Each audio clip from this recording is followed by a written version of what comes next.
আসসালামু আলাইকুম ওয়া রাহমাতুল্লাহি ওয়া বারাকাতুহু। ইন্নাল হামদালিল্লাহ নাহমাদুহু ওয়া নাস্তাঈনুহু ওয়া নাস্তাগফিরুহ ওয়া নাউযু বিল্লাহি মিন শুরুরি আনফুসিনা ওয়া মিন সাইয়্যাতি আমালিনা। মান ইয়াহদিহিল্লাহু ফালা মুদিল্লা লাহু ওয়া মান ইউদ্লিল ফালা হাদিয়া লাহু। ওয়া আশহাদু আল লা ইলাহা ইল্লাল্লাহ ওয়াহদাহু লা শারীকা লাহু ওয়া আশহাদু আন্না মুহাম্মাদান আবদুহু ওয়া রাসূলুহু। আপনারা কি শুনতে পাচ্ছেন? আলহামদুলিল্লাহ, আলহামদুলিল্লাহ। সম্মানিত উপস্থিতি, ভালো বক্তা নয়, কিন্তু কিছু কয়েকটা কথা রাখবো, একটু শুনবেন ইনশাআল্লাহ, ঠিক আছে? উঠে যাবেন না কেউ, শুনবেন শেষ পর্যন্ত। এই জন্য শেষ পর্যন্ত শোনার চেষ্টা করুন ইনশাআল্লাহ। কোনো সুর নাই, স্বর নাই, কথা শোনার চেষ্টা করুন, ভালো কথা বলতে চেষ্টা করুন ইনশাআল্লাহ। আপনারা এখানে কেন আসছেন? জ্ঞান অর্জন করতে না? এলেম অর্জন করতে? সন্তানদেরকে এখানে কেন পাঠান? জ্ঞান অর্জন করতে, এলেম অর্জন করতে পাঠান, তাই না? আসলে এলেম অর্জনটাই হচ্ছে মূলত দুনিয়াতে আসার, এলেম অর্জন না আসারটা উদ্দেশ্য। কারণ হচ্ছে এলেম অর্জন না হলে আপনি পথভ্রষ্ট হয়ে থেকে যাবেন। আল্লাহ তাআলা কোরআনে কারীমে বলেছেন, ওয়াল্লাহু আখরাজাকুম মিন বুতুনি উম্মাহাতিকুম লা তা'লামুনা শাইআ। আল্লাহ তোমাদেরকে তোমাদের মায়ের পেট থেকে বের করে নিয়ে এসেছেন, কিছুই তোমরা জানতে না, কিছুই জানতে না। মায়ের পেট থেকে যখন আসছি কিছু জানতো না, এটাই সত্য কথা। যারা বলে যে এত পারা মুখস্থ করে আসছে, মিথ্যা কথা বলে। কোনো ব্যক্তি মায়ের পেট থেকে আলেম হয়ে আসে না। আবু দারদা রাদিয়াল্লাহু আনহু বলতেন, তাআল্লাম ফা ইন্নাল মারআ লা ইউলাদু আলিমান। এলেম অর্জন করো, কোনো ব্যক্তি মায়ের পেট থেকে আলেম হয়ে বের হয় না। এলেম অর্জন করার কারণেই যুগে যুগে মানুষ শ্রেষ্ঠত্ব পেয়েছে। আল্লাহ তাআলা বলছেন, আর রহমান আল্লামাল কুরআন খালাকাল ইনসানা ওয়া আল্লামাহুল বায়ান। রহমান তো তিনি কোরআন শিক্ষা দিয়েছেন। এই শিক্ষা দেয়া, এলেম দেওয়াটাকে একটা গৌরবের বিষয়, সম্মানের বিষয় হিসেবে আল্লাহ তাআলা সাব্যস্ত করেছেন। এলেম কাকে বলে? এলেম কাকে বলে? এলেম হচ্ছে কোনো কিছুর সঠিক জ্ঞান অন্তরের মধ্যে স্থাপন করার নাম এলম। যদি এটা সঠিক জ্ঞান সঠিক না হয়, তাহলে ভুল হইলে সঠিক একটা রূপ অন্তরের মধ্যে স্থাপন করছে, এটা এলম। ধরেন এটা কি মোবাইল না? আপনার এটা কোনো মোবাইল না বলে এটাকে অন্য কিছু বলেন, তাহলে কি হবে? সঠিক এলম হবে না। এটা একটা সঠিক সুরত আপনার অন্তরে আছে। কোনো কিছুর সঠিক রূপ অন্তরে স্থাপন করা হচ্ছে এলম। কথা কি বুঝতে পারছি? যে কোনো জিনিস, তো এটা হচ্ছে এলম। এলমের অর্জন করতে হবে, এই কিছু ফজিলত আমি আলোচনা করব, তারপরে মূল আলোচনা যাবো ইনশাআল্লাহ। দেখুন, আল্লাহ তাআলা কোরআনে কারীম বলেছেন এলম অর্জনের গুরুত্ব দেওয়ার জন্য, ফা'লাম আন্নাহু লা ইলাহা ইল্লাল্লাহ। আল্লাহ বলছেন যে জেনে রাখো যে আল্লাহ ব্যতীত সত্য কোনো ইলাহ নেই। এলেম না অর্জন করলে আল্লাহকে জানতে পারবেন না। দুনিয়াতে সবচেয়ে বড় নেয়ামত হচ্ছে আল্লাহকে জানা। দুনিয়াতে সবচেয়ে বড় নেয়ামত কি? আল্লাহকে জানা। আল্লাহকে জানতে হলে আল্লাহ সম্পর্কে এই সমস্ত জায়গায় আসতে হবে না? আসতে হবে না? মজলিসে বসতে হবে। এইটা না করে যদি কোনো আপনি গানের অনুষ্ঠানে বসেন, এলে আল্লাহকে জানতে পারবেন? অথবা কোনো বাদ্যযন্ত্রের কাছে বসেন, জানতে পারবেন? চা দোকানে বসে জানতে পারবেন? পারবেন না। আল্লাহকে জানতে হলে আল্লাহ সম্পর্কে যেখানে জ্ঞান দেওয়া হয় সেখানে আসতে হবে। আর সেটাই হচ্ছে এই মাদ্রাসাগুলো, এই সিংহের মাদ্রাসা, যেটা মাদ্রাসা আপনাদের মাদ্রাসা তুকি আত্তাকওয়া মসজিদ মাদ্রাসা, এই তো সুন্নাহ, দারুস সুন্নাহ। এই মাদ্রাসাতে আপনি আসছেন এলেম অর্জন করতে, সন্তানকে দিয়েছেন এলেম অর্জন করতে। এই এলেমটা হচ্ছে ওই এলেমটা, যে এলেমটা আল্লাহ সম্পর্কে আপনাকে জানাবে। আল্লাহ সম্পর্কে আপনি না জেনে দুনিয়ার অনেক কিছু অর্জন করেন, সেটা প্রশংসিত জিনিস না। কখনো প্রশংসা পায়, কখনো প্রশংসা পায় না। দুনিয়ার অনেক জ্ঞান অর্জন করে উপকার পাবেন। যেমন যে ব্যক্তি এটা কিভাবে ধারণ করে শিখছে, এটা কিভাবে বানাবে শিখছে, সে কিন্তু উপকার পাবে, কোনো সন্দেহ নাই। কিছু একটা দুনিয়াতে উপকার পাবে, এবং যদি আল্লাহর জন্য ব্যয় করে সেটাও লাভও হবে আখিরাতের। কিন্তু কিছু ইলম আছে যেগুলি আখিরাতে কোনো কাজে লাগবে না, যেগুলি কোনো কাজে লাগে না। তাহলে এই ইলমটাই আপনার দরকার, যে ইলমটা আল্লাহকে আপনাকে জানাবে। আল্লাহ সম্পর্কে জানা হচ্ছে সবচেয়ে বড় ইলম। আল্লাহ সম্পর্কে কি জানি? আল্লাহ সম্পর্কে কে কতটুকু জানি বলেন তো? আল্লাহ সম্পর্কে কি জানি? আল্লাহ সম্পর্কে জানতে হলে আল্লাহর সত্তা সম্পর্কে জানতে হবে, আল্লাহর কর্ম সম্পর্কে জানতে হবে। এই দুইটাকে বলা হয় রুবুবিয়তের জ্ঞান, আল্লাহর রুবুবিয়ত। এরপর আল্লাহর নাম জানতে হবে, আল্লাহর গুণ জানতে হবে, এরপর আল্লাহর অধিকার জানতে হবে। এই পাঁচটা জিনিস জানলে আল্লাহ সম্পর্কে আপনি জানছেন। কয়টা জিনিস বলেছি? পাঁচটা। একটা হচ্ছে আল্লাহর সত্তা, কর্ম, এই দুইটাকে বলা হয় রুবুবিয়ত। আর দুটো হচ্ছে নাম, গুণ, এটা হচ্ছে আল্লাহ তাআলার আসমা সিফাত যেটা। তারপর হচ্ছে অধিকার, এটা হচ্ছে উলুহিয়া। এই পাঁচটা জিনিস না জেনে দুনিয়া থেকে গেলে আপনি জান্নাতে যেতে পারবেন না। অল্প স্বল্প হলে জানতে হবে, আর বেশি জানতে পারলে বেশি লাভ, আপনার মর্যাদা অনেকের উপরে হবে। যে ব্যক্তি আল্লাহ সম্পর্কে বেশি জানে, যারা আল্লাহ সম্পর্কে বেশি জানতো তারা কারা? নবীগণ। নবীগণ আল্লাহ সম্পর্কে সবচেয়ে বেশি জানতেন। এই জন্য জগতের শ্রেষ্ঠ মানুষ হচ্ছে নবীগণ। নবীগণ শ্রেষ্ঠ মানুষ না? নবীগণ হচ্ছে শ্রেষ্ঠ মানুষ, কারণ তারা আল্লাহ সম্পর্কে বেশি জানতেন। তারা তারা দুনিয়ার যে সমস্ত এখন জ্ঞান আবিষ্কার হয়েছে এগুলি বেশি জানতেন। কথা বলা ঠিক নয়, কথা বলছেন কিনা? নবীরা মোবাইল জানতেন এটা বলেন না, নবীরা মোবাইল জানতেন না, চালান নাই নবীরা। কথা বলছেন? নবীরা বিল্ডিং কত রকম বানাইতে হয় এত বিদ্যা নবীরা কি করেন নাই, নিয়ে আসেন নাই। হ্যাঁ, নবীরাই কাজ করছেন। নবীদের মধ্যে বিল্ডিং বানাইছেন কেউ, নবীদের মধ্যে কেউ কেউ নাজিয়ার ছিলেন, পেশাদার ছিলেন, কোনো সন্দেহ নেই। পেশার তারা কাজ করেছেন, ভালো কাজ করেছেন, তারা হালাল কাজ করেছেন। দুনিয়া আবাদ করা একটা উদ্দেশ্য আল্লাহ তাআলা, নবীরা সেটা করেছেন। কিন্তু নবীরা যে জ্ঞানে শ্রেষ্ঠত্ব অর্জন করেছেন সেটা হচ্ছে আল্লাহ সম্পর্কিত জ্ঞান। আল্লাহ সম্পর্কিত জ্ঞান পাওয়ার আর কোনো উপায় নেই, কেবল নবীদের মাধ্যমে আসতে হবে। নবীরা যেটা বলেছেন সেটাকেই সত্য মনে করতে হবে, নবীরা যেটা অসত্য বলেছেন অসত্য মনে করতে হবে। এই জন্য নবীরা সবচেয়ে শ্রেষ্ঠ।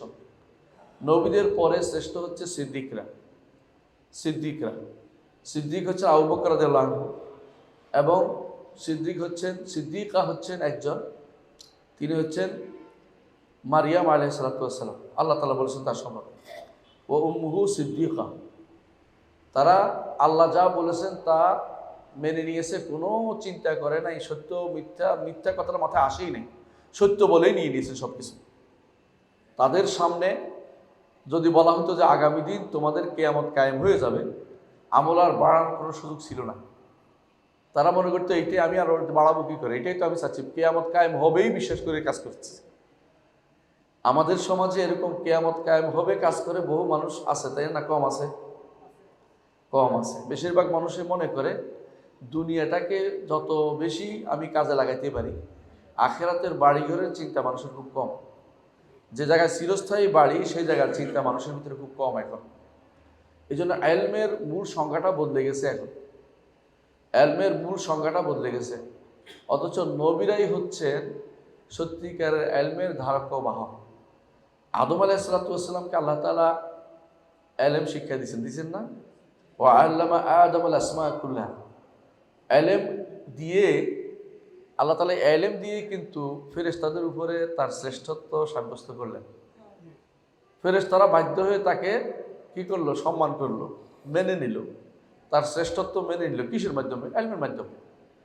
ইলম হচ্ছে এমন জায়গা যেখানে আল্লাহ তাআলা এইটা দিয়েই আদমকে ফেরেশতাদের উপরে শ্রেষ্ঠ দিয়েছেন। ফেরেশতারা কোনো গুনাহ করে না, আমরা আদম সন্তানরা সবাই গুনাহ করি, কিন্তু আদম সন্তানরা গুনাহ করলেও তাদেরকে শ্রেষ্ঠ দিয়েছে ইলমের কারণে। আর এই ইলমটা জাগতিক ইলমের চেয়ে বেশি। আল্লাহ তাআলা আদমকে দুটোই শিক্ষা দিয়েছেন, জাগতিক ইলমও দিয়েছেন আর দ্বীনের ইলমও দিয়েছেন, দুটোই দিয়েছেন। কিন্তু দুনিয়াতে নবী রাসূলদের শ্রেষ্ঠত্ব হচ্ছে শুধুমাত্র দ্বীনি ইলমের কারণে। দুনিয়ার এলমের কারণ নয়। বুঝে আসছে? দুনিয়ার এলম তারা অনেক কিছু দিয়েছে, তাদের যোগের সাথে সম্পৃক্ততা তা যেটা দরকার ছিল তারা কোনোদিন সেটাকে তারা ইগনোর করেন নাই। বড় একটা হাদিস আমার চোখের সামনে আছে। রাসূলুল্লাহ সাল্লাল্লাহু আলাইহি ওয়াসাল্লাম তলক ইবনে আলী নামে এক ব্যক্তি, তিনি ইয়ামামা থেকে আসছেন, ইসলাম গ্রহণ করছেন। রাসূলুল্লাহ সাল্লাল্লাহু আলাইহি ওয়াসাল্লাম তখন মসজিদ নববী বানাচ্ছেন। রাসূল বললেন যে কাররিবিল ইয়ামামিয়া তিন মিনাত তিন ফাইন্নাহু আকসারুকুম মাসসান। বলছে ইয়ামামিকে মাটির কাছে নিয়ে আসো, কারণ তখন মাটি দিয়ে মসজিদ বানাচ্ছেন, বুঝছেন তো, অন্য কিছু ছিল না। তো মাটি দিয়ে মসজিদ, তো সে তোমাদের থেকে মাটির ব্যাপারে ভালো বুঝে, মাটির ব্যাপারে ভালো বুঝে, তারা কাছে নিয়ে আসো। নাম হচ্ছে সাহাবী তলক ইবনে আলী রাদিয়াল্লাহু আনহু, বিখ্যাত সাহাবী, আপনারা জানেন। বোঝা গেল ইসলাম তাখাসসুসকে গুরুত্ব দিয়েছে, বিশেষ ব্যাপারে বিশেষ জানার তাদের গুরুত্ব দিয়েছে, কোনো সন্দেহ নেই। দুনিয়ার ব্যাপারে কাজে লাগে যেটা, কিন্তু সমস্ত কাজে লাগে না ওইগুলিতে ইসলাম গুরুত্ব দেয় না। এগুলিতে বলেছে আল্লাহ রাসূল সাল্লাল্লাহু আলাইহি ওয়াসাল্লাম আশ্রয় চেয়েছে, আল্লাহুম্মা আউযু বিকা মিন ইলমিন লা ইয়ানফা। আল্লাহ, আমি এমন এলেম থেকে আশ্রয় চাই আপনার কাছে যে এলেম কোনো উপকার দেয় না। অনেক এলম আছে কোনো উপকার দেবে না। স্বরলিপি বিদ্যা আপনার কোনো উপকার দেবে না। স্বরলিপি বিদ্যা বুঝেন? কোনো বিশ্ববিদ্যালয়ে স্বরলিপি বিদ্যা খুলছে, হ্যাঁ, স্বরলিপি খুলছে, ওগুলি শিক্ষা দেওয়া হয়, এগুলি আপনার কোনোদিন কোনো কাজে লাগবে না। এই জন্য এলেম হচ্ছে যেটা কোরআন এবং সুন্নাহ এসেছে, যেটা প্রশংসিত এলম এবং যেটা মানুষের উপকার লাগে। মানুষের উপকার লাগে দুটেই, কোরআন এবং সুন্নাহ যেমন লাগে, আবার দুনিয়ার ভালো কাজ যে সমস্ত আছে সেগুলিও মানুষের উপকার লাগে। এই যে একটা বিল্ডিং বানিয়েছে, উপকার লাগে নাই? সুন্দর করে ফ্যান কোথায় লাগাতে হবে, ফ্যান কেমনে বানাইতে হবে, উপকার লাগছে। কিন্তু যেগুলি মানুষকে নষ্ট করে, যেগুলি মানুষের ঈমান নষ্ট করে, আখিরাত নষ্ট করে, ওই এলমের কোনো মূল্য নেই, ওই এলেম অর্জন করার কোনো প্রয়োজন নাই। ওই এলেম অর্জন করার জন্যই আমরা আজ দুনিয়াতে অধিকাংশ সময় ব্যয় করি, অর্থ ব্যয় করি। আল্লাহ তাআলা বলছেন ফাসায়ুনফিকুনহা সুম্মা তাকুনু আলাইহিম হাসরাতান ইয়াউমাল কিয়ামাহ। তারা এটাকে ব্যয় করবে আর কিয়ামতের দিন আফসোস করবে যে কেন টাকাটা ওখানে ব্যয় করেছে। যে ভাই এই মসজিদের জন্য ব্যয় করেছেন, তিনি আখিরাতের জন্য একটা কি করেছেন, ইনভেস্ট করেছেন। যত মানুষ নামাজ পড়বে, যত মানুষ এখানে বসবে, যত মানুষ এখানে আলোচনা করবে, যত মানুষ দিন সম্পর্কে জানবে, তত মানুষের সম পরিমাণ সওয়াব তার আমলনামায় যুক্ত হবে ইনশাআল্লাহ, যদি তার বিশ্বাস ঠিক থাকে এবং তার দেখানোর উদ্দেশ্য না থাকে। দ্বিতীয়ত, আর যত মানুষ বিভিন্ন রকমের গানের অনুষ্ঠান বানাচ্ছে, বিভিন্ন আজেবা জিনিস বানাচ্ছে, ওরাও পয়সা খরচ করতেছে, বিশাল বিশাল প্রতিষ্ঠান বানাচ্ছে যেগুলিতে ঈমান নষ্ট করার জন্য। সেগুলিও কিন্তু মানুষ বানায়, কিন্তু সেগুলি মানুষের ঈমানটাকে নষ্ট করে দেয় এবং সে আখিরাতকে নষ্ট করে দেয়। সেগুলি সে দুনিয়াতে পয়সা খরচ করেছে, কিন্তু আখিরাতে সে আফসোস করবে। ফাসায়ুনফিকুনহা সুম্মা তাকুনু আলাইহিম হাসরাতান ইয়াউমাল কিয়ামাহ। কিয়ামতের দিন এগুলি তার জন্য আফসোসের কারণ হবে। সম্মানিত উপস্থিতি, এই যে আইলেমটা এখন যা বললাম, এটা হচ্ছে নবীদের আইলেম, তাই না? আল্লাহ সম্পর্কে যে আইলেম, নবীরা এটাই রেখে গেছেন। রাসূলুল্লাহ সাল্লাল্লাহু আলাইহি ওয়াসাল্লাম বলেছেন যে আল আম্বিয়া ওয়ারাসাতুল আম্বিয়া, আল উলামা ওয়ারাসাতুল আম্বিয়া। নবীরা হচ্ছেন, আলেমরা হচ্ছেন নবীদের ওয়ারিস। আর নবীরা কোনো সম্পদ রেখে যান না যেটা ওয়ারিস বানাবেন। ওয়াইন্নামা ওয়ারাসুল ইলমা, তারা ইলমের ওয়ারিস রেখে গেছে। এই ইলম কি? আল্লাহ সম্পর্কে, আল্লাহর অধিকার সম্পর্কে, আখলাক সম্পর্কে, এগুলি সম্পর্কে নবীরা জানিয়ে গেছেন। এগুলি যে ফামান আখাযাহু আখাযা বিহাদ্দিন ওয়াফির, এটা যে ব্যক্তি ভালোভাবে নিতে পারবে সব নিতে পেরেছে, আর এটা নিতে পারেনি কিছুই নিতে পারে নাই। দুনিয়াতে যত হোমরা সোমরা হোক না কেন, যত হোমরা সোমরা হোক, যত গাড়িওয়ালা হোক, যত চাকরিওয়ালা হোক, যত মোসওয়ালা হোক, বুঝছেন তো, যত ক্ষমতা দেখাক, কোনো কাজে লাগবে না। আখিরাতে তার জন্য কিছু অবশিষ্ট নাই। ভালো তো নাই, খারাপ অনেক কিছু অপেক্ষা করছে। এই জন্য দুনিয়াতে আমরা যে ইলমের কথা বলছি, সে ইলমটা হচ্ছে কাদের ওয়ারিস? নবীদের ওয়ারিস, নবীদের রেখে যাওয়া ইলম। এইটা আমাদেরকে যথাযথভাবে অর্জন করতে হবে, এটা আমাদেরকে যথাযথভাবে অর্জন করতে হবে। তৃতীয়ত, এই ইলম অর্জন করা ফরজ। রাসূলুল্লাহ সাল্লাল্লাহু আলাইহি ওয়াসাল্লাম বলেছেন তলাবুল ইলমি ফারিদাতুন আলা কুল্লি মুসলিম, প্রতিটি মুসলিমের উপর ইলম অর্জন করা ফরজ। কোন ইলম ভাই? কোন ইলম? যে ইলম দ্বীনের ইলম, যে ইলম না শিখলে আল্লাহকে চেনা যাবে না, যে ইলম না শিখলে নবীকে জানা যাবে না, যে ইলম না শিখলে ইসলামকে জানা যাবে না। এই 3 ইলম, যে 3 ইলমের প্রশ্ন উত্তর কবরে প্রথম দিতে হবে। পরীক্ষা যেটা, পরীক্ষা তো আমরা সবাই বিশ্বাস করি যে 3টি ফিতনা বলে, পরীক্ষা বলে। মার রব্বুকা ওমা দীনুকা ওমান নবিয়ুকা, তোমার রব কে, তোমার দিন কি ছিল এবং তোমার নবী কে ছিলেন। এই 3 প্রশ্ন উত্তর কিন্তু দিতে হবে কবরে। এই 3 প্রশ্নটা উত্তর উপরে যদি ভালো আমল করে যান, রপ্ত করে যান, আমল করে যান, বিশ্বাস করে যান, অবশ্যই আপনি কবরে গেলে 3 প্রশ্নের উত্তর দিতে পারবেন, নাহলে উত্তর দিতে পারবেন না। উত্তর দিয়ে মুখস্থ করে গেলেও দিতে পারবেন না, কেউ বলে দিলেও পারবেন না। কোনো কোনো জায়গাতে উপর থেকে বলে দেয়, জানেন তো, মৃত মানুষকে কবরে দিয়ে উপর থেকে প্রশ্ন উত্তর বলে দেয়। আর কোনো কোনো জায়গায় বিশ্বাস করে যে উপর থেকে পীর সাহেব এসে তাকে কবরের মধ্যে বলে দিবে। আর নাউজুবিল্লাহ, কোনো কোনো জায়গায় বিশ্বাস করে যে বরফির আব্দুল কাদের জিলানী তার মুরিদ হইলে আর প্রশ্ন উত্তর লাগবে না। এই জাতীয় দুর্ভাগ্যজনক কথাবার্তা কিন্তু প্রচলিত আছে। কিন্তু আমরা বিশ্বাস করি এটা, যে যতক্ষণ পর্যন্ত আপনি দুনিয়ার উপরে থাকতে, মাটির উপরে থাকতে আপনি আল্লাহকে রব হিসাবে মানেননি এবং ইসলামকে দিন হিসাবে চলেননি, নবীকে আপনার আদর্শ মনে করেননি, আপনি কবরে মাটিতে গেলে, মাটির নিচে গেলে প্রশ্ন উত্তর দিতে পারবেন না। আপনার জীবনের উদ্দেশ্য কী ছিল স্পষ্ট বোঝা যায় আপনার কর্মকাণ্ডের মাধ্যমে। আপনি যতই মুখ সলাত আদায় করেন না কেন, যদি ঈমান ঠিক না থাকে সলাতও কবুল হবে না। আপনার সলাটটা যদি রসুলের পদ্ধতিতে না হয় কবুল হবে না। আপনার সলাৎ যদি কোনো ইসলামের নিয়ম মোতাবেক হয় তাহলে কবুল হবে না। তাহলে আপনাকে আল্লাহর জন্য হতে হবে, নবীর তরিকায় হতে হবে, ইসলামকে মেনে সেটা পালন করতে হবে, নাহলে আপনার কোনো কিছু আল্লাহর দরবার কবুল হচ্ছে না। এই ইলমটা যদি আপনি অর্জন করতে পারেন, জগতের সব কিছু আপনার জন্য ক্ষমা প্রার্থনা করে। ইলম অর্জনের কোনো বয়স আছে? বয়স নাই। ইলম অর্জন একেবারে মৃত্যু পর্যন্ত করতে হয়, মৃত্যুর আগ পর্যন্ত। ইমাম আবু ইউসুফ রহমতুল্লাহ আলাইহি তিনি মারা যাচ্ছিলেন, এমন সময় তার কাছে কয়েকজন ছাত্র ঢুকছে। ঢুকার পর তিনি জিজ্ঞাসা করতেছেন যে তোয়াফ, আল্লাহর ঘরের তোয়াফ কি হেঁটে করা উত্তম না বাহনে চড়ে করা উত্তম? আল্লাহর ঘরের তোয়াফ কি হেঁটে করে উত্তম না বাহনে করা উত্তম? তো এই কথা বলতেছে, তিনি মারা যাবেন কিছুক্ষণ পরে, বুঝছেন? তো তিনি এই কথা বলার পরেও উত্তর দিতে পারে নাই। তখন তিনি সেই সময় বলে দিলেন, যেই তোয়াফের পরে আর মক্কায় থাকে না মানুষ, সেই তোয়াফ উত্তম হচ্ছে বাহনে চড়ে করা, তাড়াতাড়ি চলে যেতে পারে। আর যেই তোয়াফের পরে মক্কায় থাকবে সেই তোয়াফ হচ্ছে হেঁটে করা উত্তম। এই যে কেন বলে মক্কায় থাকবে সেই জন্য। তো এইটা, এই যে শেষ তোয়াফটা হলো বিদায় তোয়াফ। ওই বুঝাতে চাচ্ছেন না, বিদায় তোয়াফ হচ্ছে সব বেঁধে আমি চলে যাচ্ছি এই জন্য। যারা তার এই বক্তব্য শুনছেন তারা বলে আমরা ওনার সাথে কথা বলে দরজা থেকে রাস্তায় এসে এমন সময় চিৎকার করছে তিনি মারা গেছেন। মানে জীবনের শেষ মুহূর্ত পর্যন্ত ইলম বিতরণ করে গেছেন। ইমাম মালিক রহমতুল্লাহ এই জন্য বলতেন, আপনারা পাইবেন এটা বুস্তানুল মুহাদ্দিসিন গ্রন্থে, আমার গ্রন্থটা আছে বাজার দেখবেন। ইমাম মালিক রহমতুল্লাহ আলাইহি বলতেন যে একটা জ্ঞানের, ফিকহের জ্ঞান, দ্বীনের জ্ঞান অর্জনে একটা আলোচনা করা, সেটা আল্লাহর ঘরে 1 মাস তোয়াফ করার চেয়ে বেশি উত্তম। কেন? আল্লাহর ঘরে তোয়াফ তার কাজে লাগবে, দ্বীনের জ্ঞানটা তারও কাজে লাগবে, অন্যেরও কাজে লাগবে। ধরেন তোয়াফের মধ্যে কি ভুল হয়, জ্ঞান না থাকলে শেষ। আর তোয়াফ কিভাবে নষ্ট হয়, জ্ঞান না থাকলে শেষ। তোয়াফ কয়বার করতে হয়, জ্ঞান না থাকলে শেষ। তাহলে মূল হচ্ছে জ্ঞানের জায়গাটা, দ্বীনি ইলমের জায়গাটা এত বেশি উপকারী যে যেই ব্যক্তি দ্বীনি জ্ঞান অর্জন করবে তার জন্য ফেরেশতারা দোয়া করে,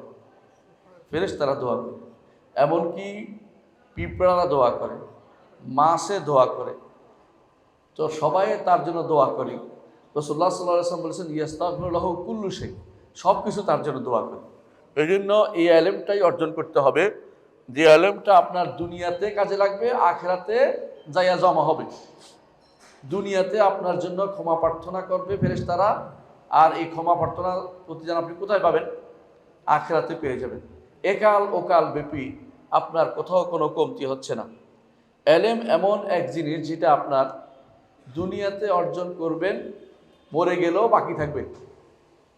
এই যে আমরা একটু আগে ইমাম ইউসুফের কথা বলেছি, ইমাম মুহাম্মদ রহমতুল্লাহর কথা বলি, আমরা ইমাম আবু হানিফা রহমতুল্লাহর কথা বলি, ইমাম মালিকের কথা বলি, শাফির কথা বলি, আহমদ ইবনে হাম্বলের কথা বলি, বুখারীর কথা বলি, মুসলিমের কথা বলি। এই যে ইমামদের কথা আমরা বলি, ওরা তো মরে গেছেন না, মরে গেছেন না, মরে গেছেন, কিন্তু তাদের স্মরণিকা রয়ে গেছে, তাদের স্মরণ থাকবেই। ওয়াজালি লিসানা সিদকিন ফিল আখিরিন, পরবর্তীদের মাঝে আমার জন্য উত্তম স্মরণ রেখে যান। উত্তম স্মরণ থেকে যায় শুধু ইলমের মাধ্যমে। বড় বড় লোকেরা চলে যায়, তাদেরকে কেউ খুঁজে বের করতে হয়, কিন্তু ইলম থাকার কারণে খোঁজা লাগে না, তার বই আপনাকে পড়তে হয়, তার বই আপনি পড়তে হয়। পড়ে কথায় কথায় বলেন রাহেমাহুল্লাহ, রাহেমাহুল্লাহ, আল্লাহ তাকে রহমত করো। ইমাম বুখারীর বই না পড়ে হাদিসের মুহাদ্দিস হওয়া যায় না, কথা কি বুঝতে পারছি? ইবনে কাসির রাহমাহুল্লাহর বই না পড়ে মুফাসসির হওয়া যায়? ইবনে তাইমিয়াকে না জেনে গবেষক হওয়া যায়? যায় না। তাহলে বোঝা গেল ইলম এমন এক জিনিস যেটা মরার পরেও বাকি থাকে। মুহাম্মদুর রাসূলুল্লাহ সাল্লাল্লাহু আলাইহি ওয়াসাল্লাম বলেছেন, ইজা মাতা ইবনে আদম, বনি আদম যখন মারা যায়, তার সব নিঃশেষ হয়ে যায়, তবে তিনটি জিনিস ছাড়া তার কাটা হয়ে যায় সব। একটি হচ্ছে ইলমুন ইউনতাফাউ বিহি, এমন ইলম যা দিয়ে উপকৃত হওয়া যায়। ওয়া ওয়ালাদুন সালিহুন ইয়াদউ লাহু, নেক সন্তান যা দিয়ে যে তার জন্য দোয়া করে। আর সাদাকাতুন জারিয়া, এমন সদকা যে চলমান। একজন সন্তানকে যদি, অথবা আপনি যদি আলেম হইতে পারেন, সন্তান যদি আলেম বানাইতে পারেন, তাহলে আপনি তিনটে একসাথে পাবেন। কারণ আপনি নিজেই সদাকা জারিয়া, আপনি নিজেই সদাকা জারিয়া, আর আপনি চলছেন চলমান। এলেম চলমান মানে সদাকা চলমান, বুঝলেন কিনা কথাটা? এলেম হচ্ছে সদাকা, সবচেয়ে উত্তম সদাকা হচ্ছে এলমের সদাকা। এলমের সদাকা হচ্ছে উত্তম সদাকা। পয়সা দিতে পারেন না, জ্ঞান দিয়ে দেন, এই জ্ঞান চলমান, সে যাকে জানাবে সেটা কাজে লাগবে। আমার উস্তাদজি সেজন্য বলতেন, শেখ সুলাইমান সলিমুল্লাহ রহাইলি, তোমার সন্তানকে তুমি সূরা ফাতিহা শিক্ষা দাও আগে, এতে লাভ কি? উস্তাদে পাওয়ার চেয়ে তুমি আগে পাবে। কথা বুঝতে পারছেন? আপনার ছেলে যতদিন নামাজ পড়বে, সালাত আদায় করবে, ততদিন সূরা ফাতিহার সব আপনার কবরে যাবে, বন্ধ হবে না। এটা লাভ না? নিজের সন্তানকে এই জন্য কালেমা শিক্ষা দেন, যতদিন সে কালেমার উপর থাকবে সব আপনার কবরে যাবে, বন্ধ হবে না। তাহলে আপনার সন্তানকে আপনি শিখানোর চেষ্টা করুন। আর ওস্তাদরা কেন লাভ? খায়রুকুম মান তাআল্লামাল কুরআন ওয়া আল্লামা, দুনিয়ার মধ্যে সবচেয়ে উত্তম হচ্ছে ওস্তাদরা, কারণ তারাই আল্লাহকে শিক্ষা দেয়, আল্লাহ সম্পর্কে শিক্ষা দেয়, রাসূলদের সম্পর্কে শিক্ষা দেয়, দিন সম্পর্কে শিক্ষা দেয়। তাহলে একটা হলো সদাকা জারিয়া, আরেকটা হলো ইলমুন ইউনতাফাউ বিহি, আলেম এটাই করে। আরেকটা হচ্ছে নেক সন্তান যদি আপনার হয় তাহলে ভালো, অন্য সন্তানকেও আপনি শিক্ষা দিলে সেটাও কাজে লাগবে, সেটাও সে আপনার জন্য দোয়া করবে। ইবনে তাইমিয়ার কোনো বায়োলজিক্যাল সন্তান ছিল না, কিন্তু আমরা সবাই ইবনে তাইমিয়ার ভাব শিষ্য, তার বক্তব্য আমরা সারা দুনিয়া বলি। ইবনে তাইমিয়ার নাম পাইলে অন্তরটা ভরে যায়, ইবনে তাইমিয়ার বক্তব্য পাইলে অন্তর আনন্দ উদ্বেলিত হয়ে যায়। আমি থিসিস লিখছিলাম হিন্দু ধর্মের উপর, তো মনে মনে বললাম যে ইবনে তাইমিয়াকে তো পাচ্ছি না, কেমনে ওনাকে আনি। খুঁজতে খুঁজতে আলহামদুলিল্লাহ ইবনে তাইমিয়ার বক্তব্য পেয়ে গেছি হিন্দু ধর্ম সম্পর্কে। ওইটা আইনে মনে করছি যে ইবনে তাইমিয়ার আমি আমার জায়গাতে নিয়ে আসছি, অন্তত কাজে লাগাচ্ছি। কারণ ইবনে তাইমিয়া রহমতুল্লাহ এমন এক ব্যক্তিত্ব, যার সম্পর্কে আলোচনা করলে অন্তরে আনন্দ লাগে যে ভালো মানুষরা নিয়ে আসতে পারছি। এরকম ইলম যাদের আছে এরা কিন্তু মরে না, মরার পরেও এরা জীবিত। মৃত্যু এদেরকে নিঃশেষ করে দিতে পারে না, মৃত্যুর কারণে এরা চলে যায় না, এদেরকে সবাই স্মরণে রাখে। আরেকটি জিনিস, ইলম এমন এক জিনিস যে হাসাদ, এর মধ্যে ঈর্ষা করা যায়। রাসূলুল্লাহ সাল্লাল্লাহু আলাইহি ওয়াসাল্লাম বলেছেন, দুটি জিনিস আছে যাতে ঈর্ষা করা যায়, অন্য কোথাও ঈর্ষা করা যায় না। ঈর্ষা বুঝছেন তো? একটা হিংসা অর্থ হলো সারটা নষ্ট হোক, আর ঈর্ষার মধ্যে আমরা ব্যাখ্যা ভাগ করি এইভাবে যে হাসাদটা হচ্ছে এটা যে তারটা নষ্ট না হোক, আমি যেন তার মতো হই। আলেম যে ব্যক্তি, সে রাতের বেলা কোরআন তেলাওয়াত করে, যারা হাফেজ, তাই না, দিনের বেলা সালাত নিয়ে থাকে, দাওয়াত দেয়। মাঝে মধ্যে আমি আশ্চর্য হয়ে যাই, আমার উস্তাদজি শেখ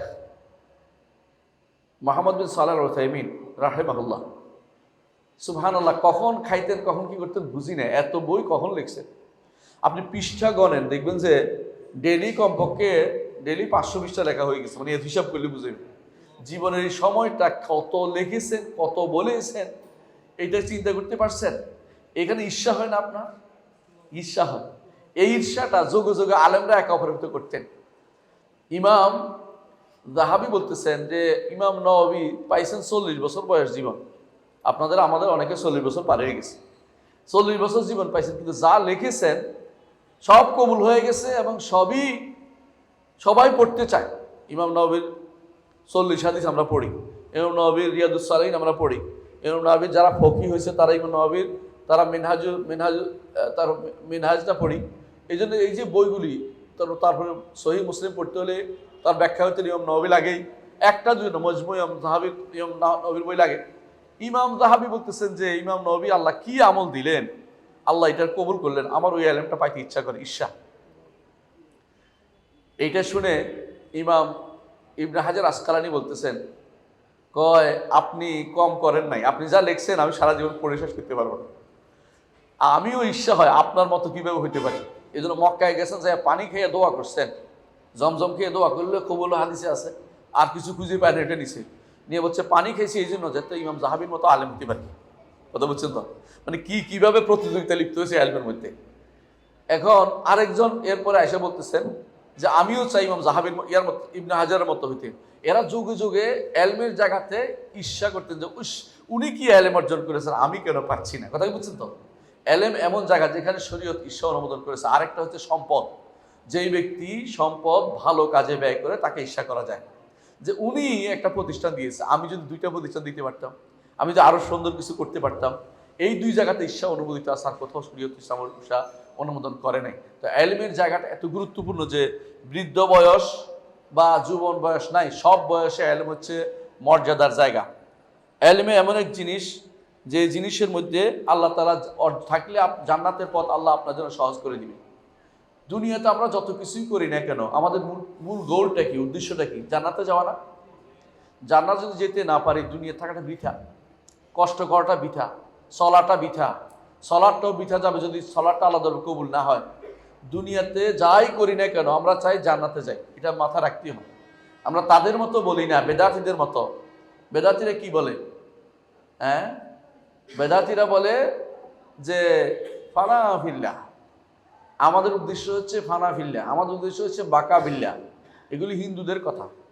হিন্দুরা নির্বাণ লাভ করে, হিন্দুরা মোক্ষ লাভ করে, বৌদ্ধরা নির্বাণ লাভ করে। আমরা মুসলিমরা মোক্ষ নির্বাণ নয়, আমরা জান্নাতে যেতে চাই। আমরা আখিরাতে আবার উঠবো, আমরা জান্নাতে যেতে চাই। জান্নাতে কত লক্ষ লক্ষ কোটি কোটি গুণ ভালো নেয়ামত আমরা ভোগ করতে চাই, আমরা জান্নাতে যেতে চাই। আমরা তাদের মতো বলি না যারা তথাকথিত যারা ভক্তিবাদী, ভক্তিবাদীর মধ্যে যারা বলে যে আল্লাহ যদি জাহান্নামে থাকে আমিও জাহান্নামে যেতে রাজি আছি। আল্লাহকে আমরা এই জাতীয় কথা বিষয়ে আমরা আবেগ দিয়ে আমরা চলি না। আমরা ঈমান রাখি যে জান্নাতে যেতে হবে। আল্লাহ আমাদেরকে জান্নাতে দিলেই আল্লাহকে দেখতে পাবো, জান্নাতে না দিলে আল্লাহকে দেখতে পাবো না। এই জন্য আল্লাহর চেহারা দেখার জন্য যাবতীয় আমল করি। কোরআনে কারীমে দেখবেন ইউরিদুনা ওয়াজহাল্লাহ, বারবার ইয়াবতাগি ওয়াজহাল্লাহ হাদিসে আসছে। এর অর্থ হচ্ছে আল্লাহর চেহারা দেখার জন্য। এখানে সন্তুষ্টি অর্থ অতিরিক্ত অর্থ করতে হবে আল্লাহর চেহারা দেখার জন্য। আল্লাহর চেহারা দেখা হচ্ছে সবচেয়ে বড় নিয়ামত আখিরাতে।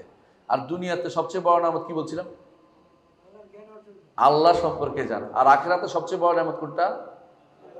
আল্লাহর চেহারা দেখা। আল্লাহর চেহারা দেখতে হলে জান্নাতে যেতেই হবে, আল্লাহ জান্নাতে যেতেই হবে। আল্লাহ তাআলা আরশের উপরে, জান্নাত থেকে আরশ থেকে নহরগুলি জারি হয়েছে জান্নাতের ভিতরে। নহরগুলি বুঝছেন তো, নালাগুলো, সেখানে এই নালাগুলো জারি হয়েছে আরশ, ফেরদাউসের উপরে হচ্ছে আরশ। আর আমরা যদি ফেরদাউসে যেতে পারি, যেটা প্যারাডাইস বলেন আপনারা, ফেরদাউসে যেতে পারি, তাহলে আল্লাহকে আমরা উপরের দিকে তাকিয়ে দেখব। সেটা হচ্ছে দুনিয়ার আখিরাতের সমস্ত কিছু সবচেয়ে বড় নিয়ামত হচ্ছে আল্লাহকে দেখা। সুতরাং জান্নাতে যাওয়ার পথ কে সহজ করে দিবে? এলেম আপনার জন্য জান্নাতের পথকে সহজ করে দিবে। যার এলেম আছে, আরেকটি উপকারিতা বলছি, যার এলম আছে, হাদিসে আছে রাসূলুল্লাহ সাল্লাল্লাহু আলাইহি ওয়াসাল্লাম বলেছেন মা ইউরিদিল্লাহু বি খাইরান ইয়াফাক্কিহু ফিদ্দীন। যার এলম আছে, আল্লাহ তার জন্য কল্যাণ চেয়েছে, বুঝতে হবে। কোন এলম ভাই? দ্বীনি এলম, শরীয়তের এলম, আকীদার এলম, কোরআন এবং সুন্নাহর এলম যার আছে, আল্লাহ তার জন্য কল্যাণ চেয়েছেন। যে এটা অর্জন করেনি সে কল্যাণ অর্জন করতে পারেনি। আমাদের বাবারা অনেক সময় কি করে? আমাদের বাবারা কি করে? এক সন্তানকে মাদ্রাসায় দেয়, তাই না? হাফেজ বানায়, মনে করে এটা তো কিছু করে গুলে খাইতে পারবে না, এটা দেখি অনেকটা কি দুর্বল, অথবা হাতে সমস্যা, পায়ে সমস্যা, খুব বুঝে টুঝে না তেমন। চৌকস হইলে এটাকে কি বানাইতে হইব? হ্যাঁ, ডাক্তার, ইঞ্জিনিয়ার বা কিছু একটা বানাইতে হবে। আপনি তাকে দুনিয়াদার বানাচ্ছেন, আপনি একটু আমানতের খেয়ানত করেছেন। হ্যাঁ, আপনি দিন দেন, পরে সে ডাক্তার হোক, অন্তত দিন শিখার এলমে দিন আলেম বানান, তারপর ডাক্তার হোক, আমার আপত্তি নেই, ইঞ্জিনিয়ার হোক, আপত্তি নেই, দিনের কাজে লাগে। কিন্তু সমস্যা হচ্ছে ডাক্তার ইঞ্জিনিয়ার তো কিছু কাজে লাগে, এমন এমন বিদ্যা শিক্ষা দেওয়া জীবনে কোনোদিন কাজে লাগবে না, জীবনে কোনোদিন কাজে লাগবে না। আমি একটু পরে সেগুলো আলোচনা করবো, যাচ্ছি না। তো যেই ব্যক্তি, আমি যেটা বলছিলাম, যেই ব্যক্তি দুনিয়াতে এলেম অর্জন করতে পেরেছে, সেই ব্যক্তি আল্লাহ কল্যাণ চেয়েছেন, বুঝতে হবে। আর আল্লাহ তাআলা কারো কল্যাণ চাইলে কেউ বাধা দিতে পারবে না। আল্লাহ তাআলা কারো কল্যাণ চাইলে সে কেউ বন্ধ করতে পারবে না। আল্লাহ বলেছেন ফালা রাদ্দা লিফাদলিহি, আল্লাহর ফদলকে, আল্লাহর দয়াকে কেউ বন্ধ করতে পারবে না। এলমের আরেকটি মর্যাদা হচ্ছে যে, এলমের মর্যাদা হচ্ছে আবেদের উপর, ইবাদতকারীর উপর। আলেমের মর্যাদা হচ্ছে দুনিয়ার মানুষ, সাধারণ মানুষের উপরে রসুলের মর্যাদা এত বড়। কারণ আলেমরা রসুলের ভূমিকা পালন করেন, নবী রাসূলদের ভূমিকা পালন করেন, সুতরাং তাদের এই মর্যাদা অনস্বীকার্য। এলমের আরেকটা মর্যাদা হচ্ছে হাসরের দিন আল্লাহ তাআলা তাদেরকে সাক্ষী বানাবেন ফেরেশতাদের সাথে। কোরআনে কারীমে আল্লাহ তাআলা এটা বলেছেন, ফেরেশতাদের সাথে তাদেরকেও সাক্ষী বানাবেন। সবচেয়ে উত্তম কালেমা, বড় কালেমা, কিশোর বড় কালেমা হচ্ছে লা ইলাহা ইল্লাল্লাহ, শাহিদাল্লাহু আন্নাহু লা ইলাহা ইল্লাহু ওয়াল মালাইকাতু ওয়া উলুল ইলমি কায়িমান বিল কিসত লা ইলাহা ইল্লাল আজিজুল হাকীম। আপনারা আয়াতটা জানেন। এলমের আরেকটা উপকারিতা হচ্ছে, আজকে আপনারা শুনেছেন, যারা কোরআন তেলাওয়াত করবে তাদেরকে বলা হবে তোমার পড়া পড়তে থাকো আর তারতিলের সাথে পড়ো। যত দূর তুমি যাবে, যত উপরে তুমি যাবে, তত উপরে তোমার মর্যাদা নির্ধারিত হবে। এর জন্য আখিরাতে আপনি সবচেয়ে মর্যাদাপন্ন হতে পারবেন যদি এলমের মধ্যে থাকেন, কোরআন এবং সুন্নাহর এলমের মধ্যে থাকেন। কোরআন এবং সুন্নাহ আরেকটি কথা বলি, সেটা হচ্ছে নবীকে আল্লাহ তাআলা এটা বাড়াইতে বলেছেন, ওয়াকুর রব্বি জিদনি ইলমান, বলুন হে নবী যে আল্লাহ আমার এলেম বাড়িয়ে দিন। কোন এলেম বাড়াইতে বলছে বলেন তো? দ্বীনের এলেম, আমার এলেম বাড়িয়ে দিন। দুনিয়ার এলেমের কথা রাসূল সাল্লাল্লাহু আলাইহি ওয়াসাল্লাম বলেননি। আল্লাহ তাআলা বরং কোরআনে কারীম বলেছেন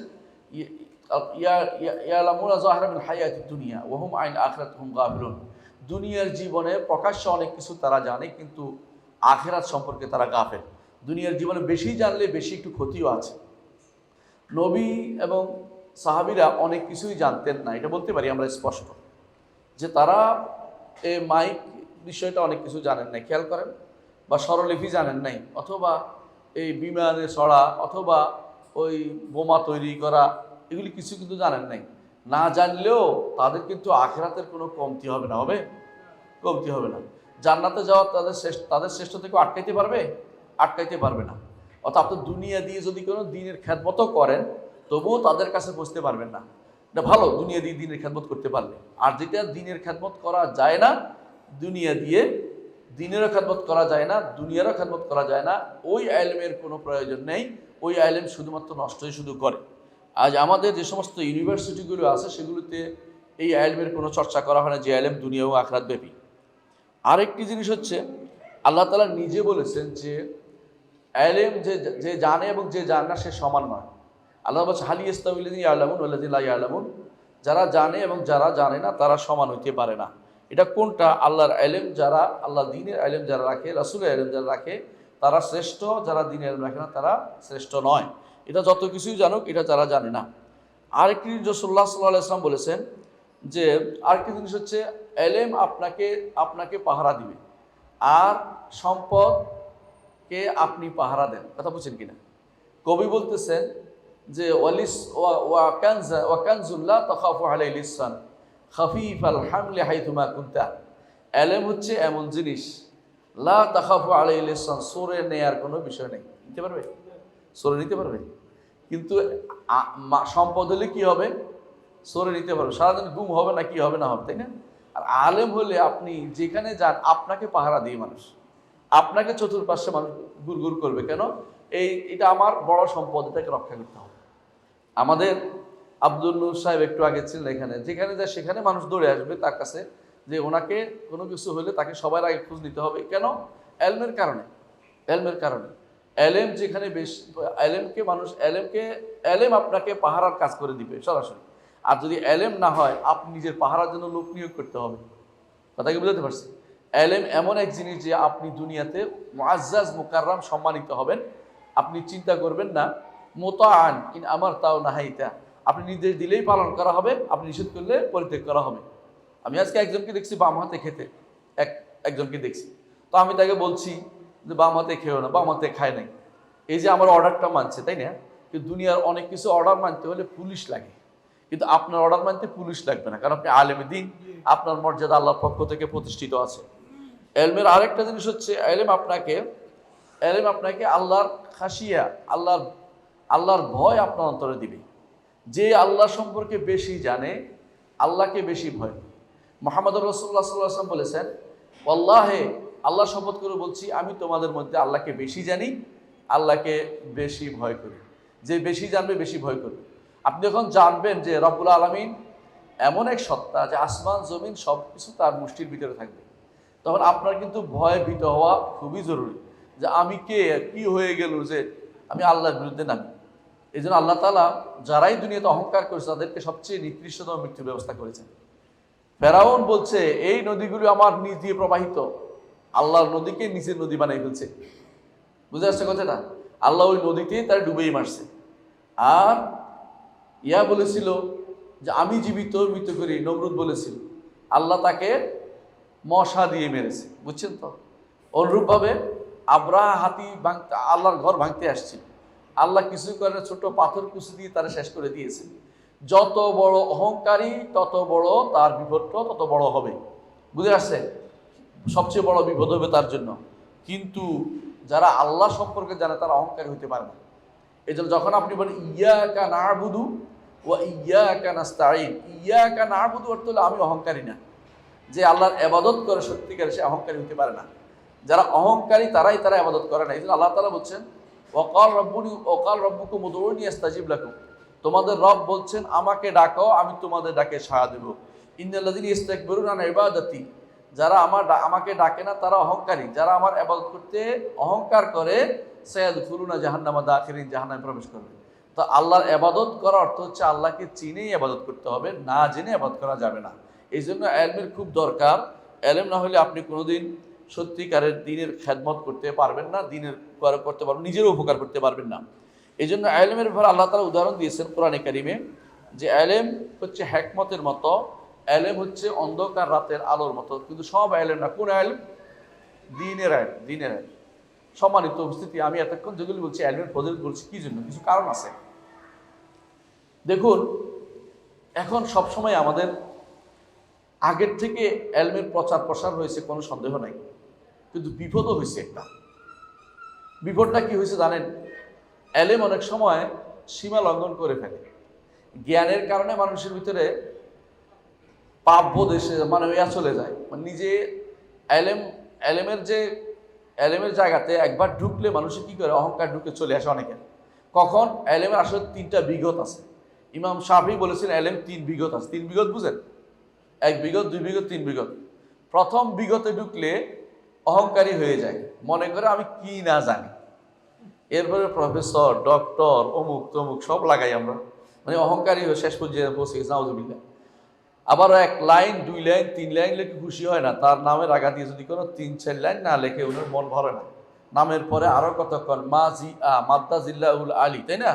কুসিআ, কুদ্দিস আসিরুল আজিজ লাগাইতে, হ্যাঁ, অথবা আরটা কি, হ্যাঁ হ্যাঁ আরো কত কিছু লাগাইতে হয়, হ্যাঁ, শাহেদ দাবা, হ্যাঁ দাবা, দাবটি, সব কিছু সবই কিন্তু লাগাইতে হচ্ছে। এই যে অহংকারের জায়গাটা, এটা মারাত্মক জিনিস, কিন্তু কথা বুঝাতে পারছি। এই কারণে ইলমের জন্য আমাদের আগে খাটতে হবে যে 3 নম্বর জায়গায় পৌঁছতে পারছি কিনা, অন্তত এটা জানতে হবে। 3 নম্বর বিগতে, কথা বুঝেন কিনা? প্রথম বিগত হচ্ছে যেখানে গেলে অহংকারী হয়, বুঝবেন যে এটা আলেম না, এটা অহংকারী।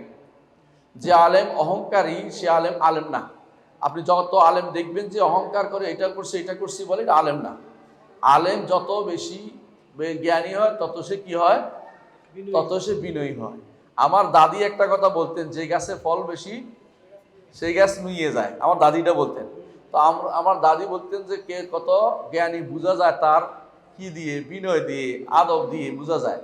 বর্তমান সময়ে সবচেয়ে বেশি সমস্যায় আছি আমরা, অহংকারী পড়ে গেছে বেশিরভাগ আলেম। আমরা দ্বীনি ইলম, উপকারী ইলম শিখতেছি না, অথচ শিখতে হবে উপকারী ইলম। রাসূলুল্লাহ সাল্লাল্লাহু আলাইহি ওয়াসাল্লাম প্রতিদিন সকালবেলা দোয়া করতে বলেছেন। কি দোয়া? আল্লাহুম্মা ইন্নী আসআলুকা ইলমান নাফিআন। দেখছেন তো, ইলমান নাফি, সব ইলমের দরকার নাই, যে ইলম উপকার দেয় সে ইলম দরকার। সব ইলম আপনার অর্জন করতে হবে না। কোন ইলম অর্জন করতে হবে? যে ইলম আপনাকে আল্লাহ সম্পর্কে জানাবে, রাসূল সম্পর্কে জানাবে এবং আখিরাত সম্পর্কে জানাবে, দ্বীন সম্পর্কে জানাবে, সে ইলম আপনাকে অর্জন করতেই হবে। সে ইলম আপনাকে মর্যাদাবান করবে, সে ইলম আপনাকে মর্যাদাবান করবে। কিন্তু এখন আমাদের মধ্যে দেখা যাচ্ছে ইলমের ক্ষেত্রে বড় ধরনের দৈন্যতা প্রকাশ পেয়েছে, তারপরে আমরা ইলম মনে করতেছি। এই জন্য দেখেন অনেক জায়গাতে আকীদার কোনো জ্ঞান অর্জন করা হয় না। বড় বড় বিল্ডিং হয়েছে, আপনি বাংলাদেশে এই অঞ্চলে কম আছে, আমাদের দক্ষিণাঞ্চল যেটা আছে, দক্ষিণ পূর্বাঞ্চল অথবা ঢাকা অঞ্চল পুরোটা দেখবেন ময়মনসিংহ পর্যন্ত বা সিলেট পর্যন্ত বড় বড় দারুল উলুমের অভাব নেই। বুঝছেন তো? দারুল উলুম চিনছেন তো? দারুল উলুম বুঝেন না? দা উলুম, হ্যাঁ, দা উলুমের অভাব নাই। দা উলুমের মধ্যে আকীদা পড়ানো হয় না, জানেন এটা? সরকারি মাদ্রাসাগুলো যেগুলো আছে এগুলির অভাব নাই, কিন্তু এগুলিতে কি পড়ানো হয় না? আকীদা পড়ানো হয় না। আকীদাকে যারা, আকীদা বিশ্বাস, ঈমানকে যারা তাহমিশ করে, ঈমানকে যারা পাশে রেখে দিতে চায়, তাদের ইলমের আমাদের কোনো কাজে লাগবে না। তাদের ইলম সবসময় কি হবে? তারা ইলমে নাফে অর্জন করে নাই, ভুল ইলম দিয়ে তারা মানুষকে বিভ্রান্ত করছে। কথা কি বুঝাতে পারছি? আপনি মাকুলাত শিখছেন, মান্তিক শিখছেন, আপনি মাই বুঝি পড়ছেন, আপনি হাইউলা পড়ছেন, ওইটা পড়ছেন, আপনার জ্ঞানের যত বহর দেখা যাচ্ছে এমন এমন জায়গাতে, এগুলি আসলে আল্লাহ সম্পর্কে জ্ঞান নয়, যেই জ্ঞান আপনার জন্য ভালো কিছু আনবে না, আপনার সন্তানের জন্য ভালো কিছু আনবে না। এই যে বাংলাদেশে দেখেন কাদেরকে সম্মানিত করা হচ্ছে, একটু চিন্তা করেন তো। যারা আমাদের দ্বীনি জ্ঞান অর্জন করে নাই তাদের জন্য তারা সম্মানিত করছে বিভিন্নভাবে।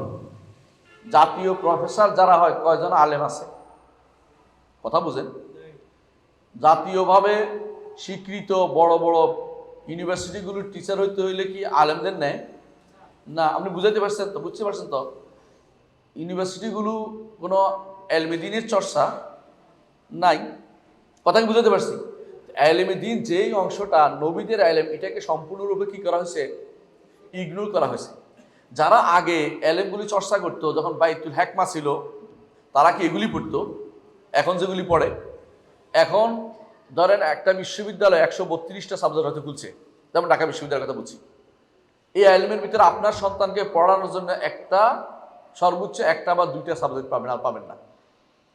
আপনি কি আশ্চর্য হচ্ছেন না?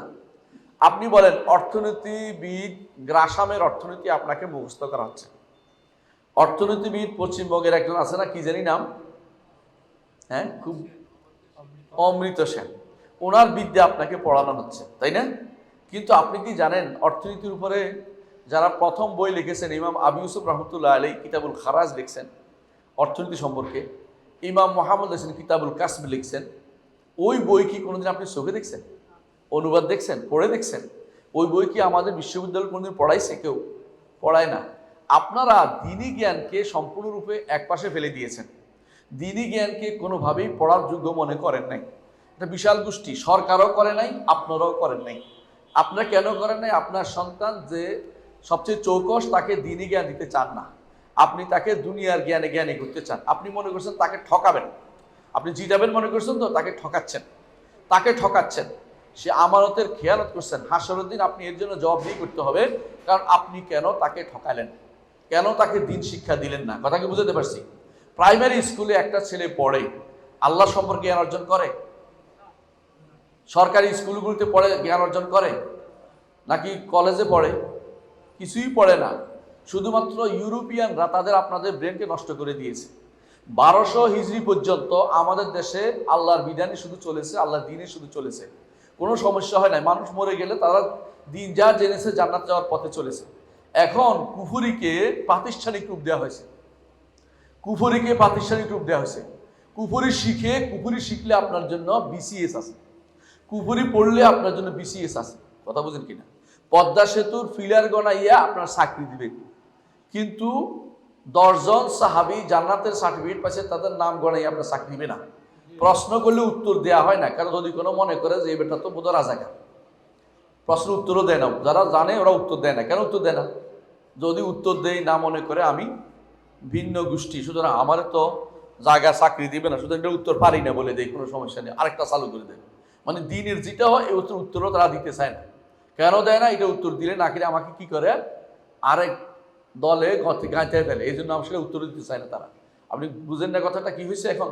আপনি শিক্ষা ব্যবস্থা নয়, শুধু চাকরির ব্যবস্থা এবং মানুষের মধ্যে মর্যাদার ব্যবস্থা, দুনিয়ার বুকে তারা যে সিস্টেম চালু করেছে এটা আসলে আগে ছিল না, আগে এই সিস্টেম ছিল না।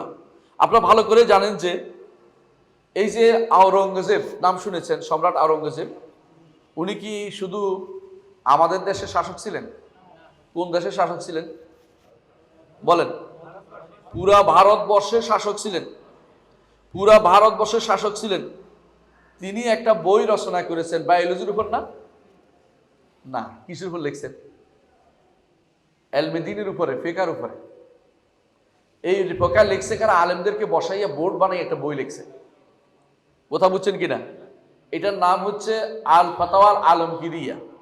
যেরকমই হোক, তারা হয়তো হানাফি ছিল হিসেবে লিখছে।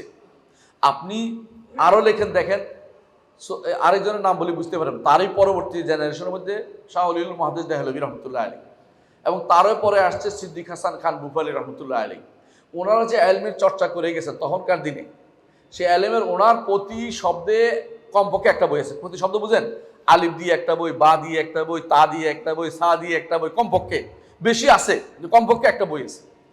এত বড় জ্ঞানী লোক তখনকার দিনে তিনি কি ছিলেন জানেন? ভূপালের রাজা ছিলেন। ভূপালের রাজা হইও তার আরবি জানলে তার মর্যাদা ক্ষুণ্ণ হয় নাই।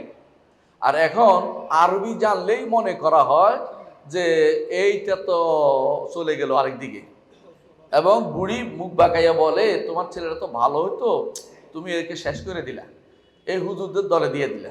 হুজুরদের দল মানে কথাটা হচ্ছে একটা নেগেটিভ একটা সেন্স চলে আসে, কথা বুঝেন কিনা? এগুলি হচ্ছে আমাদের এলমের ক্ষেত্রে জাগাল বলে, এটাকে বিচ্ছুতি ঘটে গেছে। আমাদের চিন্তা চেতনা দখল করে ফেলছে ইউরোপিয়ানরা, দখল করে আমাদেরকে বানাইছে প্যান্ট শার্টওয়ালা, আমাদেরকে প্যান্ট শার্টওয়ালা বানাইছে না, এবং আমাদেরকে বানাইছে টাইওয়ালা, আমাদের বানাইছে যে আমাদের চিন্তা চেতনা। ইউরোপে যদি কোনো ভালো কিছু হয়, আমার ভাই আবার রাগ না করে বসে যে ইউরোপে থাকে তো ইউরোপে ভালো কিছু হলে সেটা ভালো কিছু একটা হলে সেটা আমার দেশে আসে আগে, সবাই আগে এটা যেন প্রতিস্থাপন করা যায়, বুঝেন কিনা? কয়দিন আগে দেখলাম আমার দেশে তথাকথিত নারীবাদীরা প্রস্তাব দিল তালাক দিলে ওই স্বামীর সম্পত্তির অর্ধেক স্ত্রীকে দিয়ে দিতে হবে। কথা বুঝছেন? কোন দেশ থেকে আনছে এটা?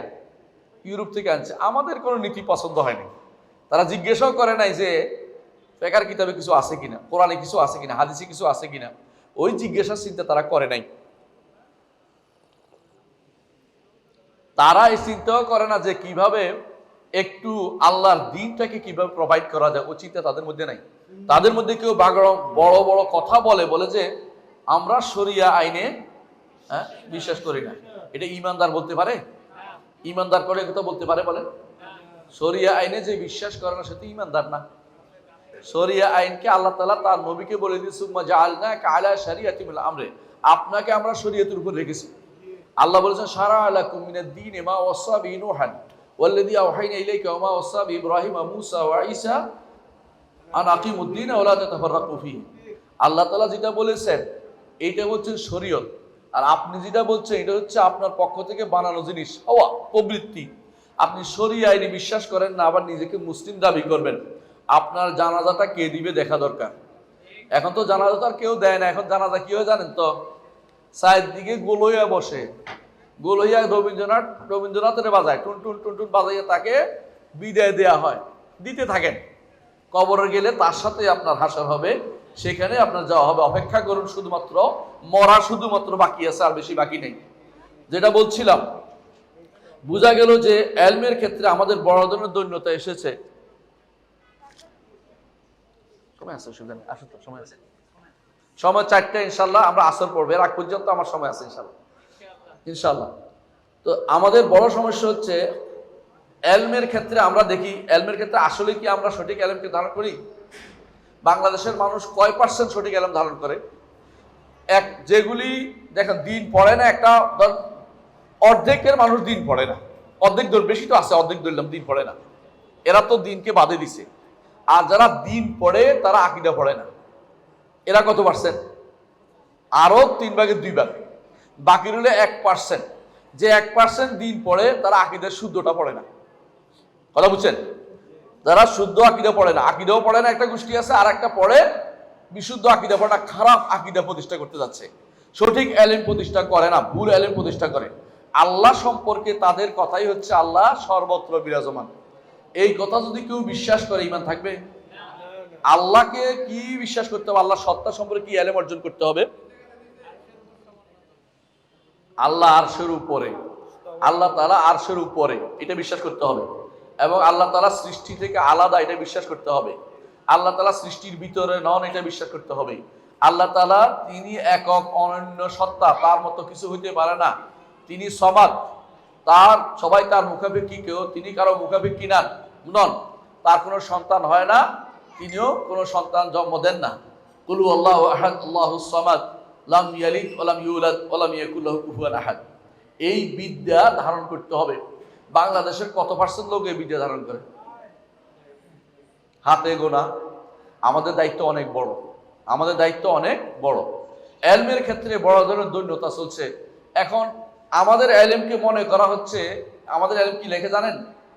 আমাদেরকে হিউম্যানিটিস, বুঝছেন তো, মানে মানবিক বিভাগ। আর যেটা অন্যান্য পড়ে তাদের বলা হয় বিজ্ঞান, বিশেষ জ্ঞান বিভাগ। আমাদের এগুলো মানবিক। এটা মানবিক মানে কি, অনেকে বুঝাইতে পারছে দিন বিব্রত অবস্থাটা, বুঝছেন তো? এটা বড় ধরনের বিভ্রান্তি তৈরি করছে। আমাদের এলেমটাকে এলমই মনে করা হচ্ছে না, যে মানবিক মানুষ হিসাবে একটা কিছু বলতেই পারে, এরকম হচ্ছে তাদের কাছে। আরো শুনেন, এটা তো শুধুমাত্র একটা সাইড বললাম, যে এলমের ব্যাপারে তাদের যে ভয়াবহ বিকৃতি, এটা দেখছেন তো। তার এলমের ব্যাপারে আরেকটি বড় সাইড হচ্ছে, সেটা কি? এইটাকে তারা দিনী এলেমকে তারা বিতর্কের জায়গা বানিয়েছে। দিনী এলেমকে বিতর্কের জায়গা বানিয়েছে। অর্থাৎ তারা ওদের যে বিদ্যা আছে এটা সব মানতে বাধ্য। পাশ্চাত্য দর্শন সবাই মানে, কোনো সমস্যা নেই। আমাদের দিনের জায়গা হলে বিতর্ক শুরু হয়ে যায়। অথচ শরীয়তে কি বলছিল? দিনকে মানতে হবে, কোনো রকমের উচ্চবাচ্য করা যাবে না। বাইরের গুলিকে আমরা কি করব? প্রতিহত করব, না করে সেগুলিকে মানার জন্য সবই মুখস্থ করছি। অমুক অর্থনীতিবিদের বিদ্যা, অমুকের বিদ্যা আমরা মুখস্থ করে যাচ্ছি।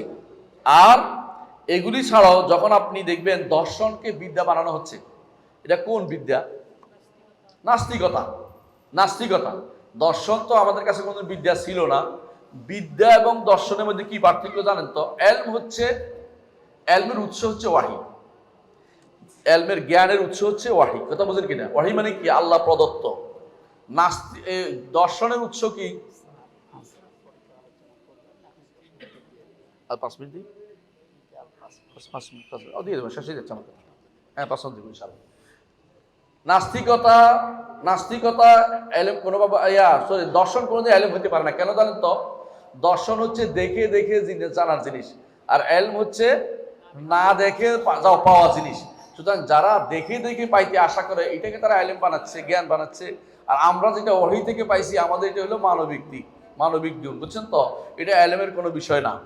এই জন্য অনেক জায়গাতে আপনি দেখবেন যে তারা হিউম্যানিটিস নাম লিখতেছে আমাদেরগুলিকে, তাদেরগুলিকে তারা এলেম হিসেবে লিখতেছে। আরবি অনুবাদও ভুল করছে তারা এইভাবেই। আর কি দেখবেন? আমলে সালেহ জায়গাটা দেখেন, আমলে সালেহ আমাদের শুদ্ধ রাখে নাই। নেক আমল কোনটা হবে এইটা এখন ভুলে গেছে। আপনি দেখবেন ঢাকাতে ঘুরেন, জাতীয় এইটা ইনস্টিটিউট, জাতীয় ওই ইনস্টিটিউট, জাতীয় এমনকি গবাদি পশু ইনস্টিটিউটও আছে, জাতীয় দুগ্ধ খামারও আছে। জাতীয় ন্যাশনাল ভাবে আপনার কোরআনের জন্য কোনো ইনস্টিটিউট নাই, ন্যাশনাল হাদিসের কোনো ইনস্টিটিউট নাই, ফিকহের কোনো ইনস্টিটিউট নাই, দ্বীনের কোনো ইনস্টিটিউট নাই। ন্যাশনাল কিছু হতে পারে না। জাতীয় বাইতুল মোকাররম একটা মসজিদ আছে, আমাদের কোনো বড় কাজে লাগে আমরা বলছি না।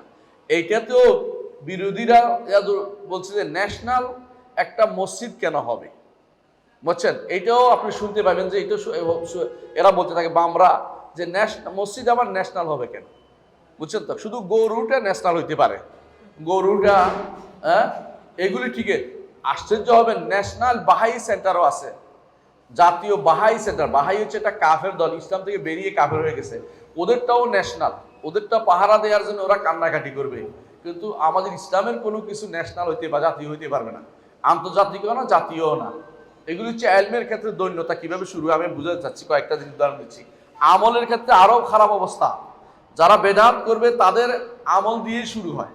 আপনি দেখবেন জাতীয় যে টিভি আছে আমাদের, জাতীয় টিভিতে যে সমস্ত অনুষ্ঠান করে, কয়টা শরীয়ত অনুমোদন করে?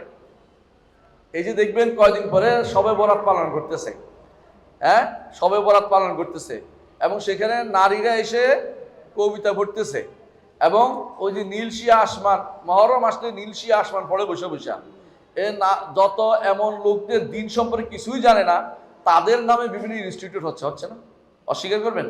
ওই বুখারীর নামে তো হয় না, মুসলিমের নামে তো হচ্ছে না, আবু হানিফা নামে হচ্ছে না, মালিকের নামে হচ্ছে না, কারণ এগুলি হচ্ছে ব্যাকডেটেড জিনিস তাদের কাছে, নাউজুবিল্লাহ। এই কিন্তু কোনোদিনে তারা এগুলো আলোচনা করতেও রাজি নেই এদের কাছে।